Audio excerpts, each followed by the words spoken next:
Holiday Monday. I'm Hallie Jackson. Thanks so much for watching and have a great night.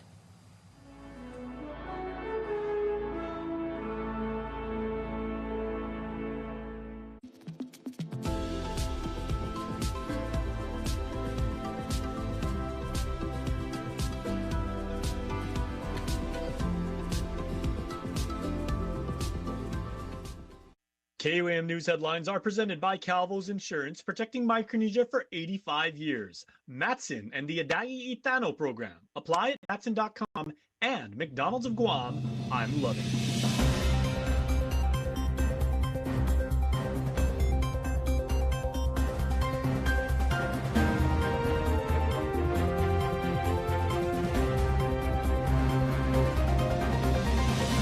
Ahead on KUAM News Primetime. How will Guam's tourism look like in the near future? That was a center question panelists discussed during GVB's quarterly membership meeting. I'm Don Sulat with the story coming up. Ancestors returned home at Elig Bridge. A powerful ceremony on Saturday honors centuries of Chamorro history and promises of more reburials ahead. Memorial Day ceremony pays tribute to fallen heroes. Good evening, everybody, and Hafa I'm Jason Salas. This is Prime Time, and these are your top stories for this Monday evening. Well, the future of Hafa Day, innovating Guam's tourism, is precisely the theme for the Guam Visitors Bureau's quarterly membership meeting, wherein key tourism stakeholders gave insight on how Guam's #1 economic driver will look in the coming years, with a focus on sustainable tourism. Here's KUAM's Don Sulat, who was there and has details. What will Guam's tourism look like in the near future? That was the main question today's quarterly membership meeting centered on. With Guam's #1 economic driver continuing to struggle to get back to pre-COVID-19 pandemic numbers, with factors such as the rise in jet fuel costs and the recent passage of Super Typhoon Sanlaku affecting arrival numbers. However, there seems to be some light, with GVB President and CEO Regine Biscoli telling attendees that, quote, "There are signs that pressure may be beginning to ease," end quote, citing the declining price of jet fuel in the past several weeks, and adds that although the coming month of June currently looks soft in terms of arrivals, current indicators suggest stronger momentum heading into the months of July and August.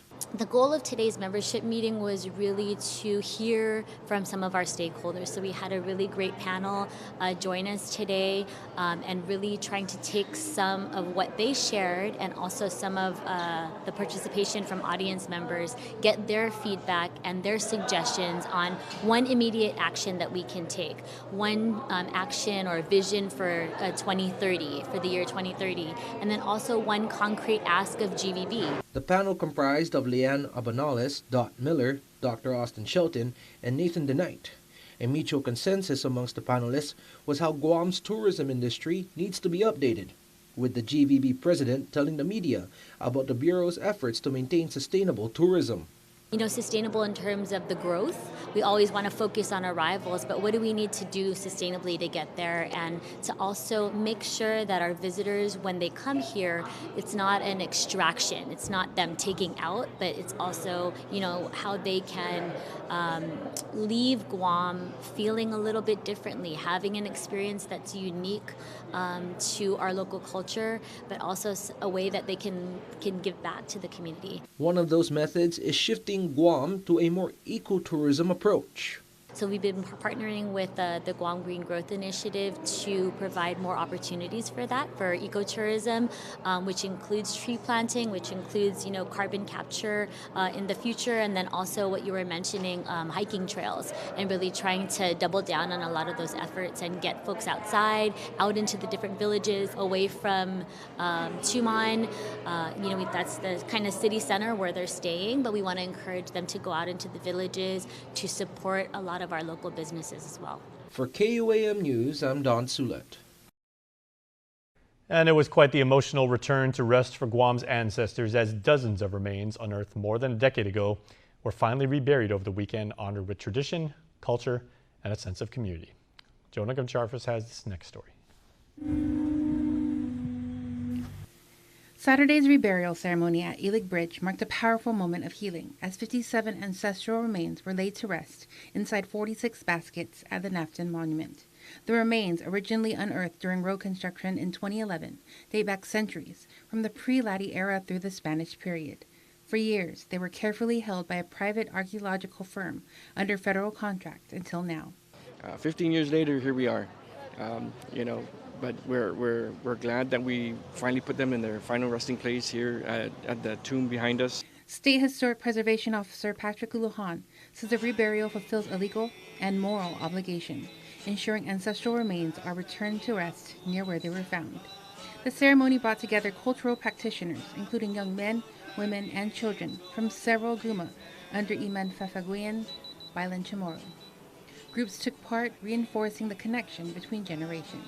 We're able to give, you know, especially the villagers an opportunity to be part of this reburial ceremony, giving them the opportunity to touch them and pass the basket into their final resting place. Governor Lou Leon Guerrero emphasized the importance of remembering those who came before, saying their legacy continues to shape the identity and culture of the Chamorro people today. The reburial and construction of the monument were fully funded through Federal Highway Administration requirements, mandating that remains discovered during projects are properly returned. And this effort is far from over. Another reburial ceremony is expected, where even more remains were discovered during roadwork. We're happy to be working with them. We'll be planning for the Hagatnya reburial. Hopefully we can do that within the next year. The findings there was also by the bridge, Hagatnya Bridge, right by the roundabout, all the way towards, you know, in front of Crab Daddy and also the intersection of Padre Palomo Park.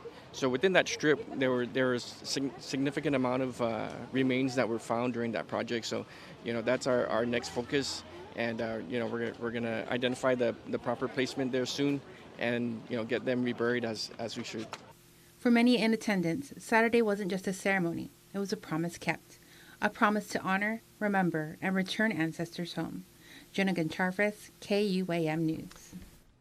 Well, yesterday on Memorial Day, Guam honored the nation's fallen during the 2026 celebration and ceremony held at the Guam Veteran Cemetery. Janice Carrasco has that story. Government leaders, military leaders, veterans, and Gold Star families gathered together Monday to remember those who made the ultimate sacrifice in service to our country. The Memorial Day ceremony opened up with performances by the 721st Army Band, followed by the national anthem and Guam hymn alongside the Anderson Air Force Honor Guard, setting a solemn and patriotic tone for the morning's commemoration.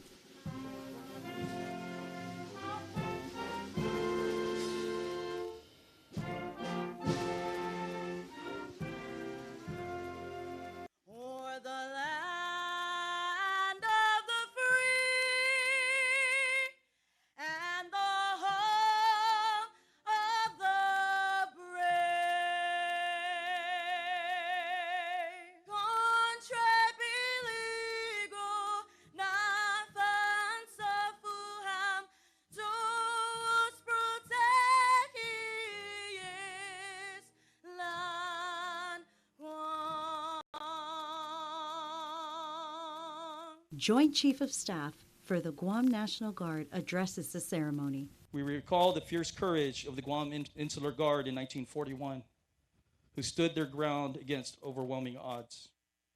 We remember the men and women who endured years of hardship and those who fought alongside liberating forces to reclaim this island.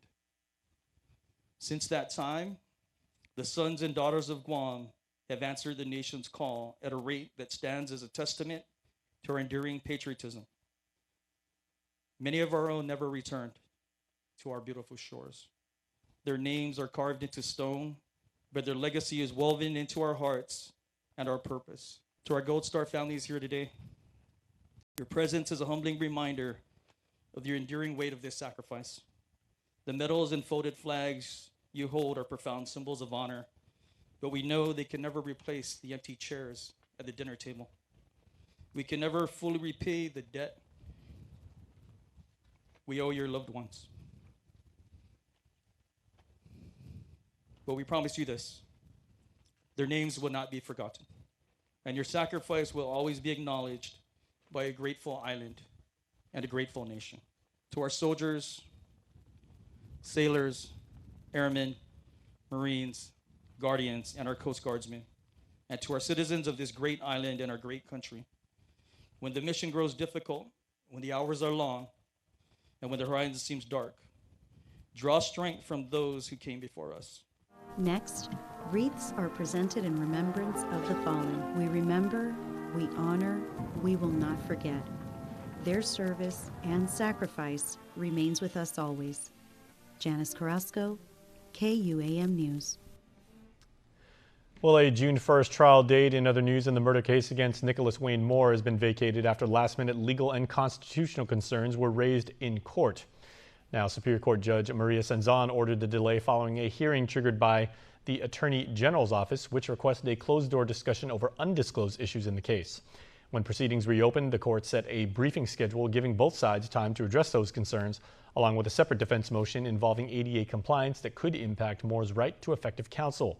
Her Honor said the trial must be postponed to ensure all constitutional issues are resolved before a jury is seated. Moore has been charged with the connection to the 2020 death of Michael Castro, a case that's faced multiple delays over the past 5 years. Please stay tuned, everybody. Primetime will continue when you're watching KUAM right after this.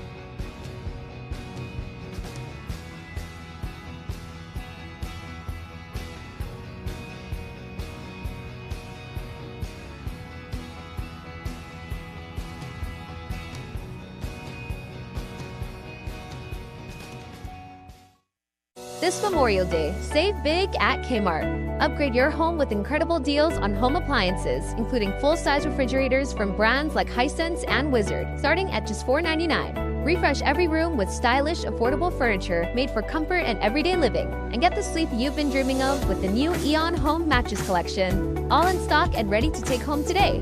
Don't wait. Shop these Memorial Day savings now at Kmart.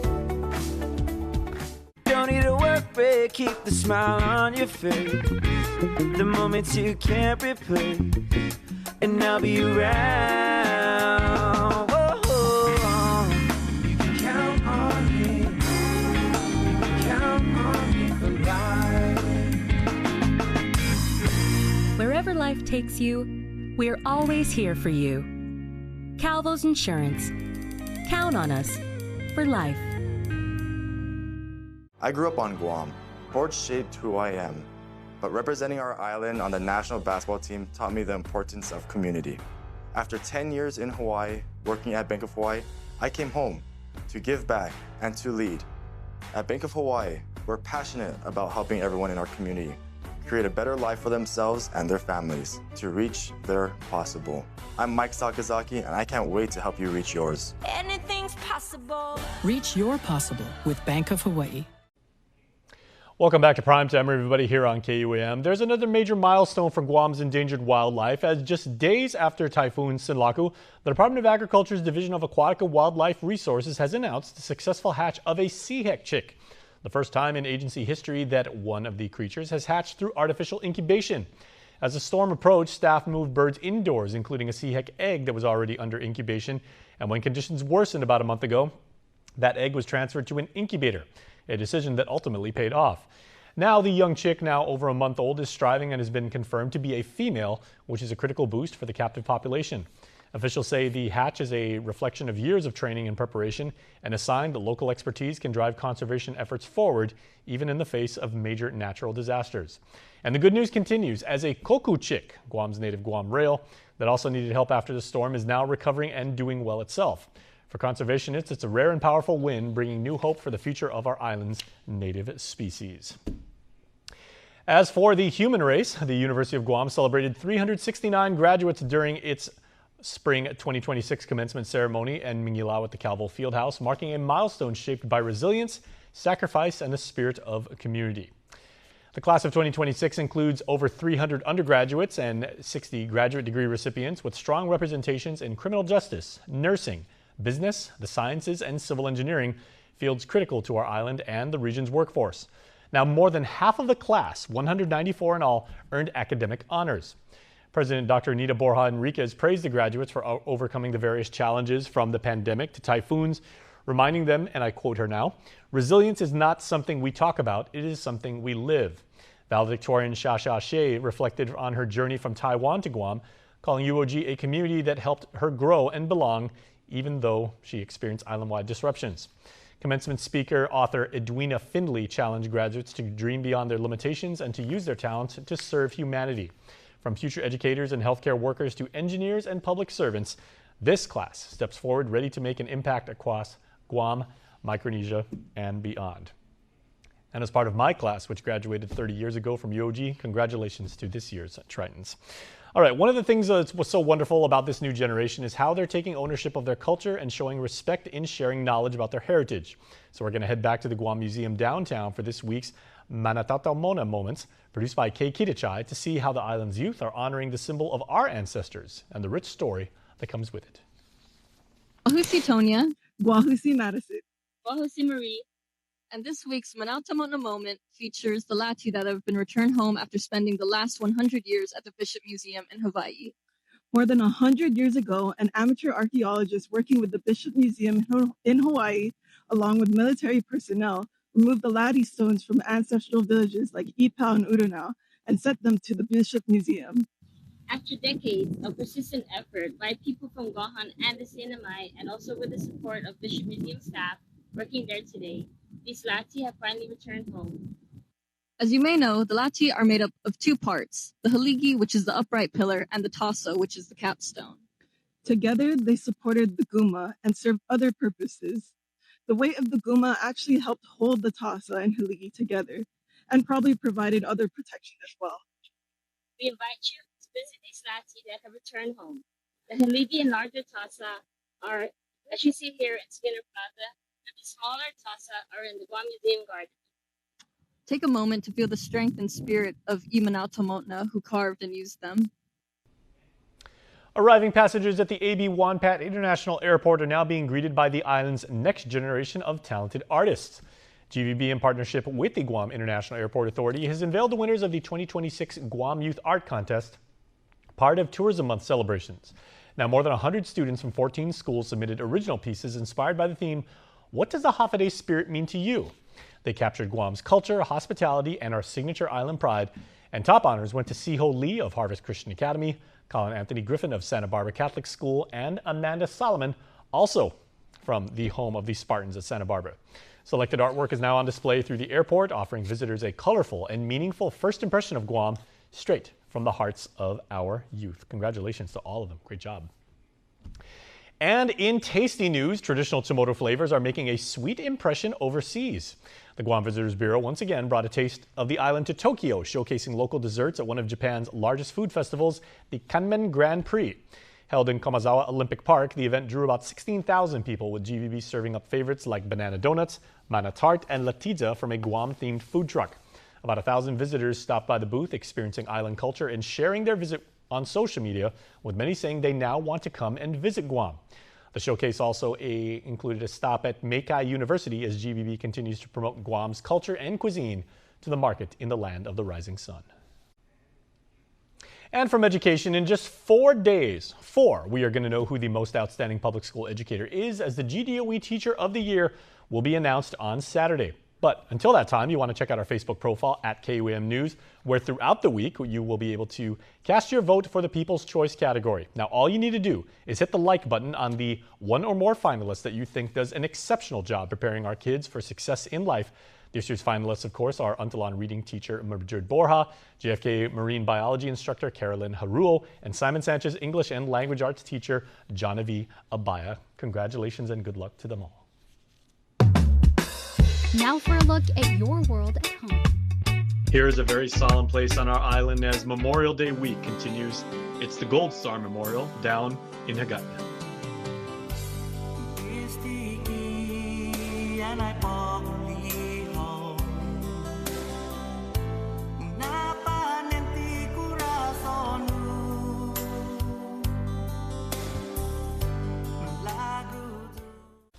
Let's go to Grandma's. Oh man. The only thing slower than her internet is her stories. Yeah, last time my video loaded, I aged 1 year. Is that? No way.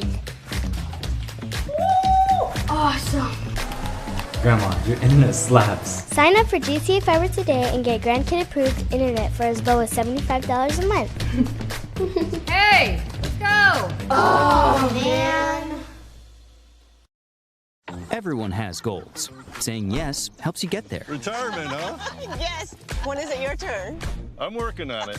And well-deserved. Could I be a truck guy? Oh yeah, we totally see truck guy. Can we really do that right now? Yeah, wild, right? Can we start that college fund? Yes. Because yes is so much more than the answer to a question. First Hawaiian Bank. It all starts with yes.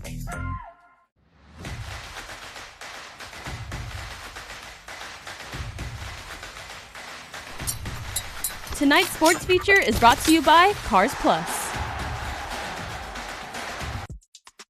High school sports events are much more than the games themselves. They're experiences. They're expressions of school spirit, of giving your all against the opposition, and letting your colors fly high. The Simon Sanchez Sharks cheer squad is as much a part of the team as the athletes competing on the field, track, mat, or court, and they've got 20 members, including 2 males, and are a tight unit that embraces their role in any game to set the tone, get the student body involved, motivate the athletes, and bring positive energy, showcasing sportsmanship and Shark pride. When we do our stunts and cheers, we go all out. We're loud and we're proud. You know, we really show it off.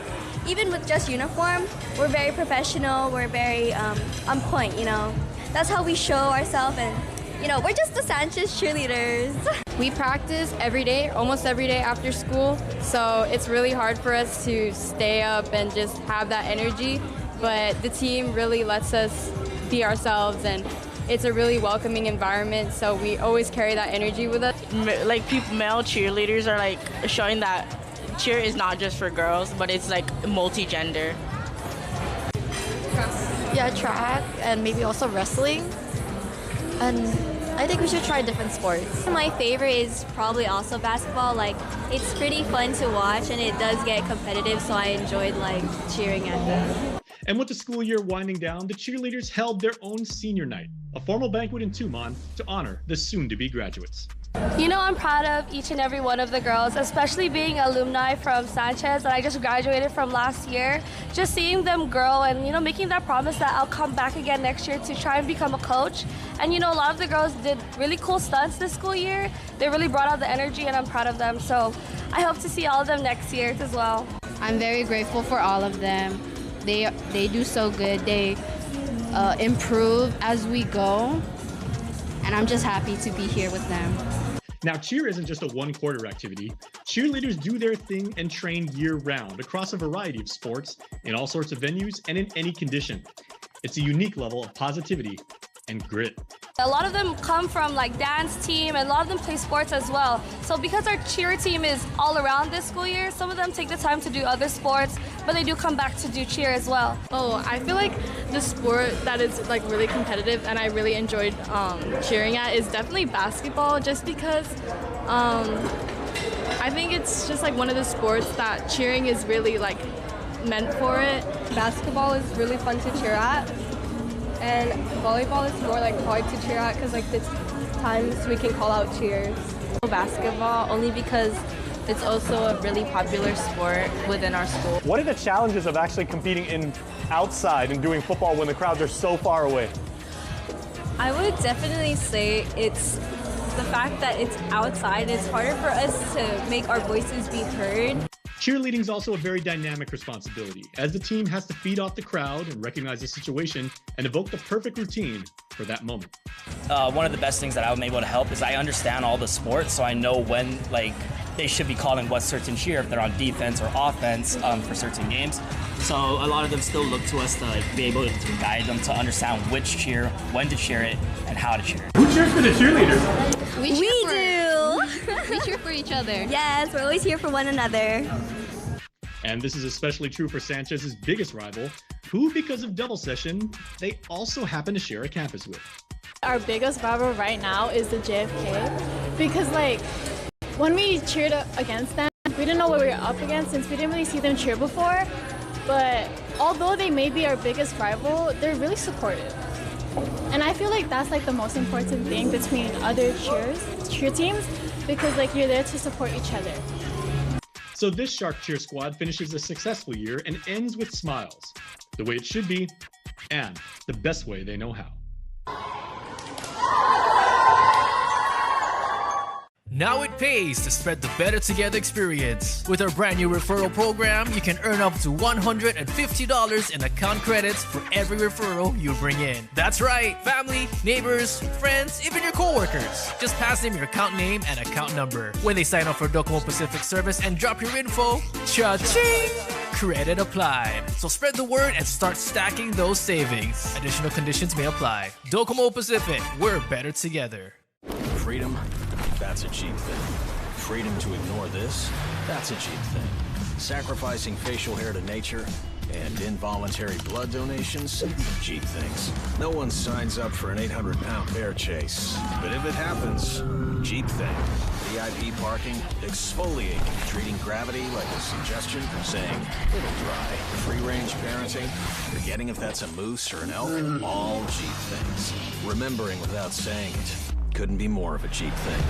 Sweating your tail off, freezing your tail off, and Americans saving another American's tail. Cheap things. Making a cheap vehicle for only people with cash like him? Not a cheap thing. Or confusing capability with unaffordability? No, not a cheap thing. Making adventure affordable? Now that's a cheap thing. So we're bringing you more cheap things this year, because cheap things should be everyone's thing. All right, now here's something you'll really find special, because one of our Spark ambassadors was given the chance of a lifetime to pursue his love of science, and in turn, this GW junior looks forward to representing his island culture and heritage at MIT, and then ultimately giving back to Guam. Giving Every Tuesday is brought to you by Raising Cane's Chicken Fingers, One Love. What do you hope to take away from, being out in a place where you've never been? For the mites, there's like a lot of different cultures. So like I know I met during the virtual Zoom call, there was a lot of Hispanics, people from South America, Europe, Asia. And so I want to spread my cultural diversity. Actually, they were telling us to send like headshots of us. And so I had like a Sanahi already, just ready, loud and proud Sanahi, a woven like headpiece to show the other mite students. And yeah, what I want to take away is just celebrating my cultural diversity from being from here, from Guam, a small island. I'm pretty sure hardly, I don't know if Americans know this from the mainland, but Guam is a part of the U.S., and I want them to know that we're the indigenous people. Yep. Okay. And one of the things you first told us again when we first met you when the Spark Ambassador program started is you said, dare to dream is a really, really big sentiment and everything like that. And nothing can stop you as long as you have the desire, the passion, and and the willingness to put in the work. So what would you say to other, students out there that if you want to go to, some really, really big score, you want to go halfway across the island, you want to make some scientific breakthrough, you just want to do something cool for yourself and your family and for our island and everything like that, how would you motivate them? So my biggest piece of advice, this can go towards any application or just any interview, anything of the sort if you're applying to something, is to be authentic, just to be yourself, because within my application I talked about the many interests I had with neuroscience, psychology, and the humanities, the visual arts. And so I talked a lot about that in the essays, and the Mite's summer essays do not play. It's 7 prompts, so I had to write 7 different essays about my interests. And so my 2 cents that I would give is just to be yourself, because you could be a perfect applicant, for example, have a good test scores, a high GPA, and excel in national, regional awards or extracurriculars. But what stands out is your story, because your story is different from everybody else's own. Giving Every Tuesday is brought to you by Raising Cane's Chicken Fingers, One Love. News Bites is brought to you by Docomo Pacific, Better Together, and Fresco Clothing, original custom design apparel of Guam and the Marianas. Primetime rolls on, everybody, and we have News Bites where we show you everything that's happening around the island, what you can do to have an absolutely wonderful summer, how to get involved, and how to have a fantastic time. All right, first up, I did an interview with the Uritao Youth Leadership Academy. It's a program, 6 weeks for young men on island, right? You're going to learn traditional weaving, traditional practices, and look at all the things that you are going to do, right? This is the Antigua way, right? The way of our ancestors, and you do it with respect. You learn how to usher yourself into being a young male, into a man, in the traditional way, right? It doesn't mean you're going to be necessarily like the super alpha and everything, but you're going to do things with the old, respectful way. You're going to be able to take care of your village. That's the way old school Chamorros did. And it's a wonderful program and everything. So please make sure to register and go back on our YouTube channel and watch the interview I had with people who have come through the program already. Absolutely wonderful. Dance, chant, singing, arts, crafts, taking care of the village. Absolutely wonderful things that they're doing down there at Department of Chamorro Affairs. Shout out to you guys. All right, theater camp, right? If you would like to be part of the production of Seussical, all right, it's a musical rendition of the works of Dr. Seuss, the wonderful, wonderful writer, author, illustrator. Please get involved because my friends over at the 4-H Summer Enrichment Camp, they do this every single summer. And this year they are taking up the works of Dr. Seuss. This is great for young people of any age, right? Most people know Cat in the Hat. Most people know Hop on Pop. I'm trying to think of the Lorax, everything. Green Eggs and Ham and everything like that. Dr. Seuss's works go way beyond that. And you can get involved with this and you can actually bring his stories to life on the stage.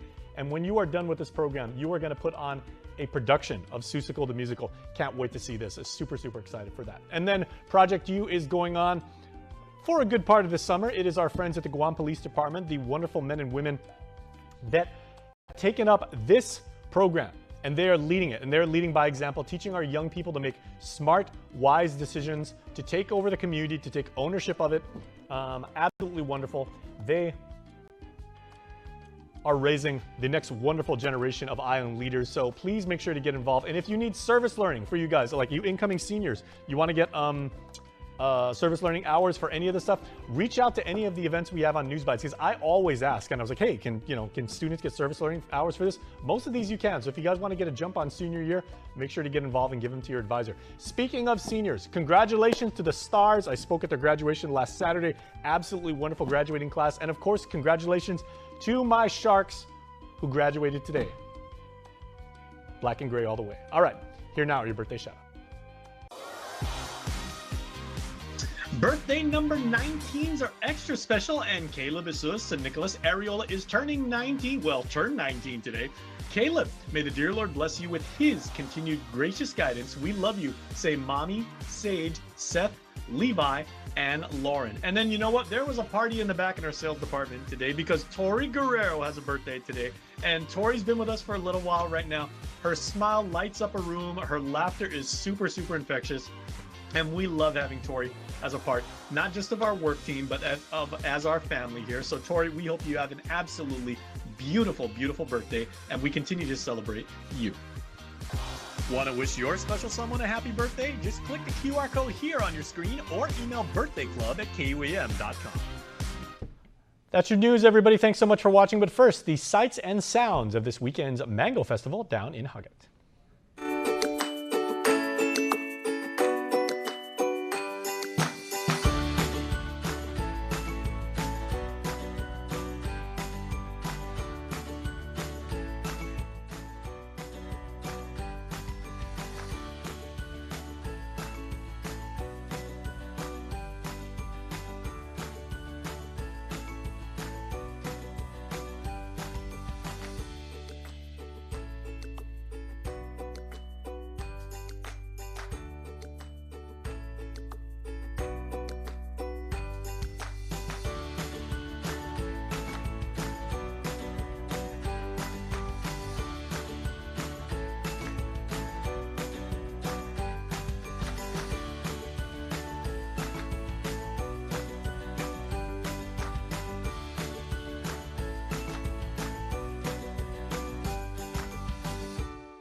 Thanks for watching Health, Home, and Lifestyle right here on KUAM. Check us out anytime on our YouTube channel, youtube.com/KUAM News, for all of our episodes about how you can live a happy and healthy island life.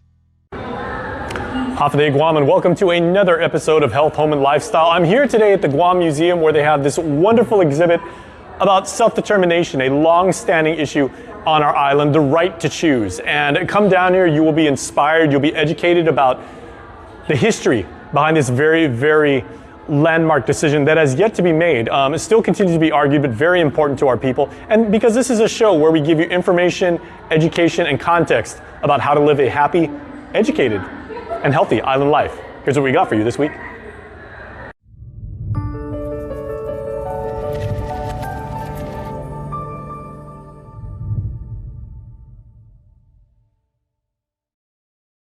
It must be Tuesday if I am hanging out with two of my favorite ladies in the world and one of our favorite policymakers right here. So we have Liz and Gina down at Remax Diamond Realty, and we have the very honorable Senator Chris Duenas. And every time the four of us get together, we're talking about the state of the Guam housing market. We're talking about the environment of real estate. And very often we talk about how this affects public policy and maybe some controversies and everything. So Senator, we always appreciate your time.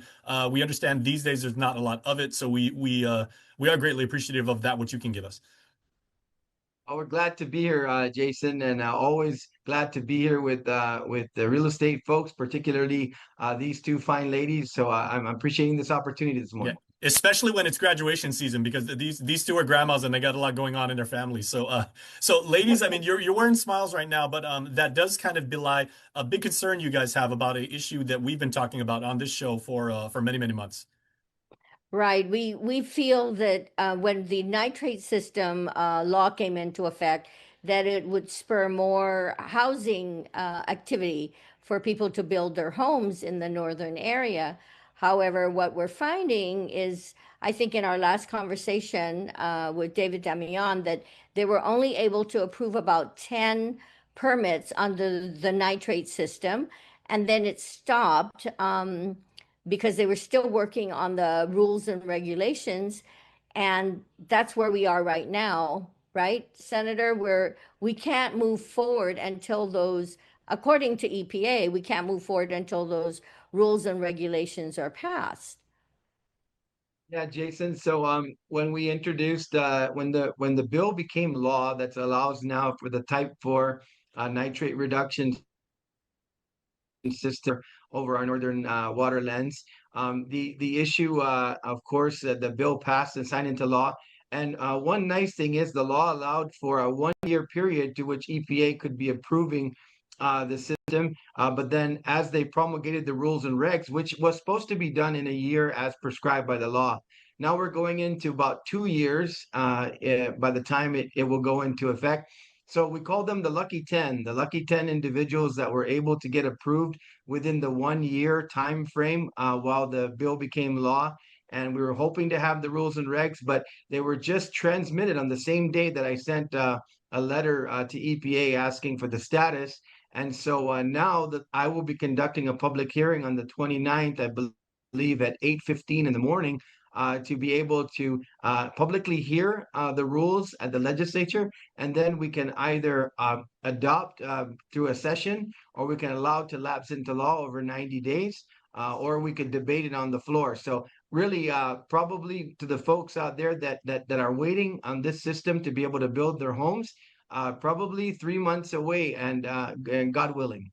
Okay, Gina, do you think that the 10 that the senator was referencing, those 10 families or 10 landowners that were able to get those approval, did they, I mean, legitimately so, but did they kind of like slip through the cracks, or the exceptions to the rule, or did they just, for whatever reason, No, Jason, they followed the law. The law was very specific. Okay. In the law that was passed, it said that during that 1-year period, EPA was allowed to approve this new system, a nitrate reducing system. And the thing that I want to point out, when we were researching, when we saw this issue come up, and John Duenas, Liz's husband, and our broker was instrumental in helping us find a system that we thought would work for Guam. And this system in particular is out of Japan. And when we were researching it with John's guidance, I actually called several people that I knew that were in the construction and development phase. And what they told me about this system, I have a friend, a customer who lives in Texas. He moved over there. He's had built on Guam for many, many years. And then during COVID, he moved to Texas and he actually has a farm there. He uses this exact same system on his farm. And the reason he is using it is because he's using the water from his septic system. Now, for a limited time, get our largest pizza at our lowest price. Just $9.99 for our classic New York-style pizza. It's 30% larger than our large, and at only $9.99 for carryout. Don't wait. Order now at your Island Pizza Hut. Certainly, it's something that's going to be great for Guam. The homeowners now that are using it are ecstatic. They're very happy, first of all, that they were able to build their home, and the system is operating nicely. As Liz said, the Fuji Clean system, I actually had lunch with them. 2 representatives came to Guam, and they went and were 10 years old now. They were amazed at some of the components that have not been replaced. There is a fan motor in this system, and I was sitting at the table with the engineer and the other representative who's kind of on the sales and operational side, and they could not believe that that fan motor was still in operation. In most other jurisdictions, they change them out probably 6 or 7 years. And so the system is safe and great for Guam, and a really nice opportunity in the future. Another thing, I won't use his name, but a high official in the Superior Court, our Supreme Court, actually in a recent get-together, said, "Chris, please hurry up. My son is building a house and he needs that system. He's waiting for that system." That's how many people are on a waiting list right now to build. Yeah. And so I said, I'm trying. I got the rules and regs being heard soon, and we should be off to the races. But a lot of people are waiting on this system to be cleared and to realize building their home. And that's the one thing, Liz, that I know really upsets you, because it's literally holding back people from, from developing on their birthright. Exactly. And on another note, Senator, please move forward. There's a few things that need to be amended with the law. One of them is to reduce the capacity of the nitrate system so that the people could utilize a lower priced system. I think it had to do with something with the regs. That was number one. Yeah, it was specific. The specific, yes, specifics with the type of system. And then number 2 is opening that up so other folks within, rather than the limitation of what the current law states. The current law states deeded maps, the parental subdivision. Now that we know and it's been proven that the system is really efficient and does treat water before it does go into our system, that we open that up for others to be able to build on quarter-acre parcels in the northern area or other areas that are not serviced by sewer systems. Those are the biggest limitations our people are encountering right now.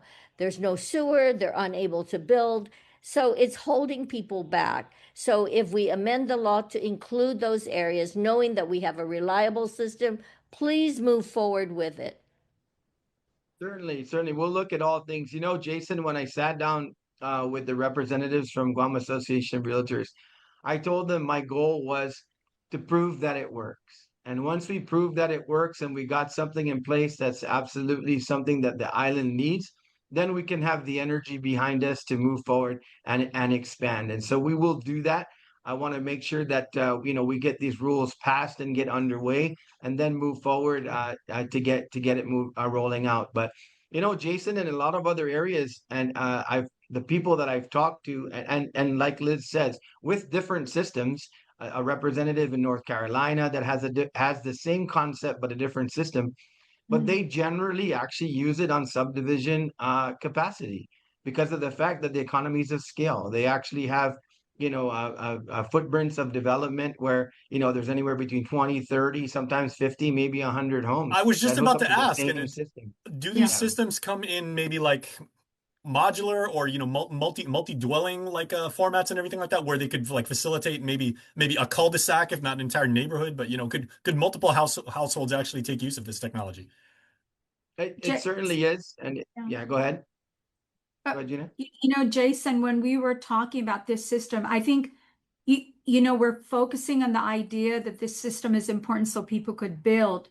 But I think we also need to, I think for the people that oppose getting this, I mean, the law's in place, but the people that are holding it back, they really should be helping Senator Duenas move it forward, because this system is about eliminating the contaminants that are going into our environment. It is as much about that as it is helping people build. And yes, in a lot of areas in Japan and in the States, they're using systems like this, if not this particular one that's already available here. It is used for subdivisions. So absolutely, the answer is yes. And I'm sure Senator Duenas could add to that. Okay, real quick though, it's interesting how we as consumers maybe now have a different set of decisions that we have to make when it comes to our homes than we did like 30, 40 years ago. Because before it was just like, okay, do you have your own washer and dryer? Do you have a generator? Do you have air conditioning? Is it split unit? Is it central? Now you have, should we get solar panels? And if so, what is the usable life of them? Do we have an electric vehicle? Do we have a charging station? Do we have, these nitrate systems and everything like that? I mean, it's kind of indicative of how our community has progressed, right? Yeah. I would hope. Absolutely. Yes. Absolutely. I can tell you right now, even in my family, my growing family, our young people now, fortunate for us, have good jobs, at least two of our children that are ready to build soon. And one is definitely going to be using this system probably within the next 8 months to a year. And so, and going to they're going to be on you for that. Pretty much 2 lots down from myself, who still has a traditional septic system. So the thing is she's going to have a better system than I even have, and she's going to have the ability to build and to use this system. So the thing is that it's a reality. It hits home. But I think we'll be remiss if we lose this opportunity. Jason, right now, and I know we'll get a healthy amen from Gina and from Liz. Right now, we can talk about labor, we can talk about materials, we can talk about interest rate. The biggest problem we have on Guam right now is inventory. You can get a drop in the interest rate. You can get a contractor that can maybe give you 225 a foot or 200 a foot. Good luck, but you can find them. And you can find a situation, whereby materials might at some point start to come down a little bit. But that will never change the fact that what's really driving the housing market and the cost right now is inventory. Guam's auto appearance specialist, Elegant Reflections, has been providing the automotive industry with professional detailing and car care products at its highest quality, from complete detailing, full interior detailing, exterior detailing, headlamp restoration, hand washing, seat and carpet shampoo, engine degreasing, undercarriage cleaning, paint sealant, fabric protection, paint oxidation removal, and so much more. Visit us at our new location. Call 646-5555 for an appointment. Elegant Reflections, Guam's auto appearance specialist, over 20 years of experience.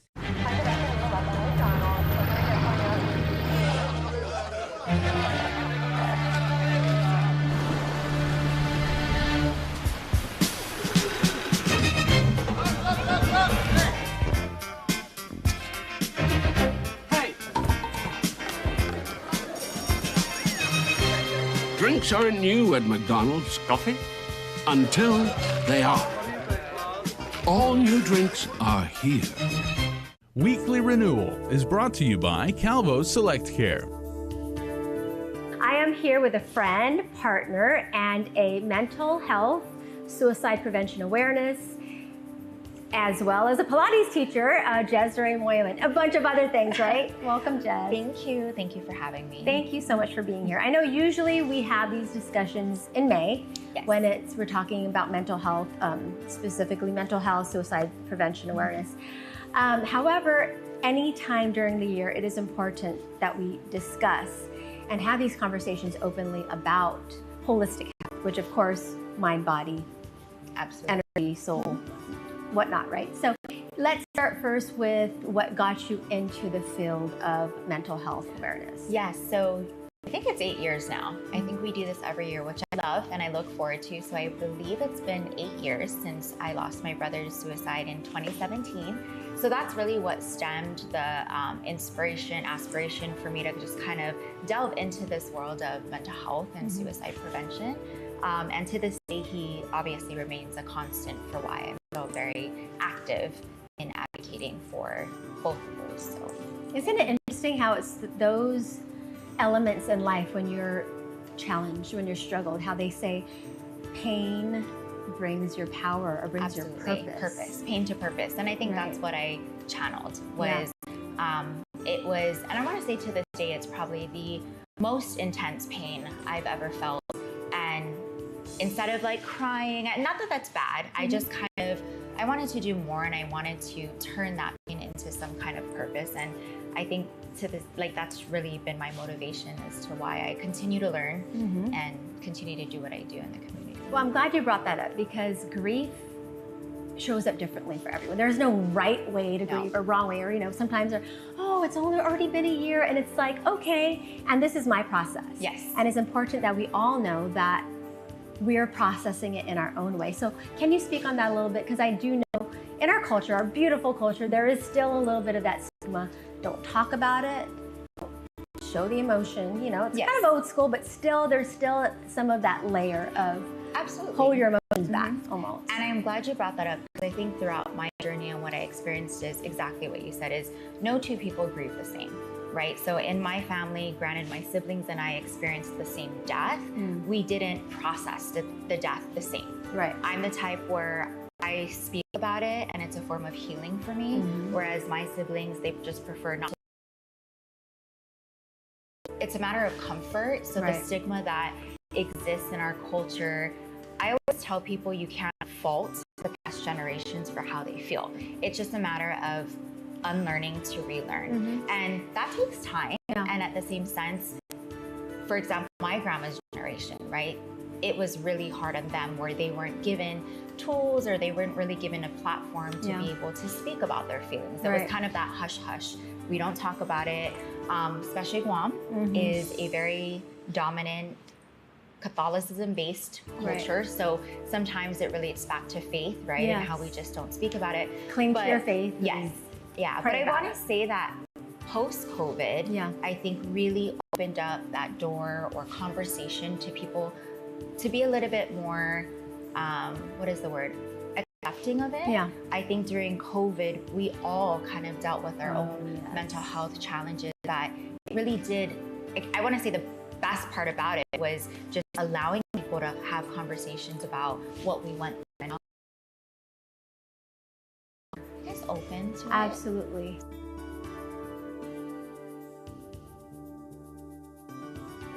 Freedom, that's a cheap thing. Freedom to ignore this, that's a cheap thing. Sacrificing facial hair to nature and involuntary blood donations, cheap things. No one signs up for an 800-pound bear chase. But if it happens, cheap thing. VIP parking, exfoliating, treating gravity like a suggestion, saying it'll dry. Free-range parenting, forgetting if that's a moose or an elk, all cheap things. Remembering without saying it, couldn't be more of a cheap thing. Sweating your tail off, freezing your tail off, an American saving another American's tail. Cheap things. Making a cheap vehicle for only people with cash like him? Not a cheap thing. Or confusing capability with unaffordability? No, not a cheap thing. Making adventure affordable? Now that's a cheap thing. So we're bringing you more cheap things this year, because cheap things should be everyone's thing. I know not all of us did Sin Harlem. Did you do Sin Harlem? I did. You did. How was your experience? Oh, I didn't. Oh, you didn't. So we're going to cut that. Buenas and half a day, everyone. My name is Janice Carrasco, and I am accompanied today by Shaylee and my friend Padme. We're here to do a quick recap for Find Your Fit. All right, we could talk about Sin Harlem. I know I did Sin Harlem, and my experience was amazing. It was so fun. I was there. The studio was very calm. I was accompanied by others. I was doing stretches I did not know I can do. So the instructor was telling me, okay, you can do it, you can do it. And I'm like, oh my gosh, my leg is going up so far. I can't do it. She's like, oh, but you can, but you can. I'm like, no, I can't. But it was good because she was motivating. She was pushing me to do it. I was taking my moment. What was really hard was balancing. But it took a moment. I closed my eyes, I balanced, and I went with it. And I didn't have any experience with St. Harlem myself. I never went to the class, but I did go there for the B-roll for the first episode. And I got to watch one of the classes happen. And the instructor was so good at like making sure everyone was comfortable and like everyone was good in their own space. So I think it's important to have an instructor like that. Yeah. And yeah, the environment was so calming. When I laid towards the end, she's like, calm down, calm down. And it took me a minute to actually calm down. I was laying there and I'm closing my eyes and I'm like thinking about what am I gonna cook for dinner? What am I gonna do this and that? And she kept just motivating us, just really take your time. And I did. I'm like basically almost falling asleep. It was really relaxing, so I appreciate that from St. Harlem. If you guys haven't tried it, I highly recommend it. What else did we do? We did, Serenity. Oh my God, That was my favorite. Yes. I did the full body massage. That was the best experience. I love massages. I get them every month. But Serenity's own was like really especially good because the lady that did my massage really took her time to walk me through it. Like from the moment I was checking in, she was like, hi, my name is this, and then I'll be taking you in today. She asked me if I had any points in my body that were like kind of like extra stress or like had some pain recently, and I'm like, I feel like I have some back problems because I feel like whenever I get stressed, I feel it on my upper back. So she focused on that a lot, and it was really nice. I felt like really de-stressed after that. I need a massage now. You need a massage. Have you ever gone to my turn? Yeah, because I did it next, right? Yeah. So it was you did the full. Yeah. I did neck, shoulder, head, and my feet. It was a great experience for me. I think Shaylee, I need to get a massage. we sit down all day and like tensions in our neck from looking down. That too. We're always on the computer. Always on the computer, and it's like that too. Like carpal tunnel is actually like a big problem. Yeah. Serenity's the place to go. What are we going to talk about next? We got, Primal Plate. Oh, Yes. I love Primal Plate. Shaylee, you were the first one to go to Primal Plate. Yes. I had no idea about Primal Plate until I saw your food. Talk to us So a little bit actually, I about tried that. it twice. The first time was when we were getting like B-roll for like the first episode, and we got to eat it after. We didn't show us eating, but it was so good. I was genuinely surprised in a good way. Just because, like, when I think of healthy food, I think of, like, salads, like, things that don't really taste that great. But Primal food was so good. Like, I didn't believe for a second that it was healthy. You know what I mean? And then that's where I learned about, like, the nutrients that they put in, how much portions they put to make sure that everyone's eating the right amount. Like, so that you're not eating too much and that you're still sustained at the same time. And food was so delicious. So good.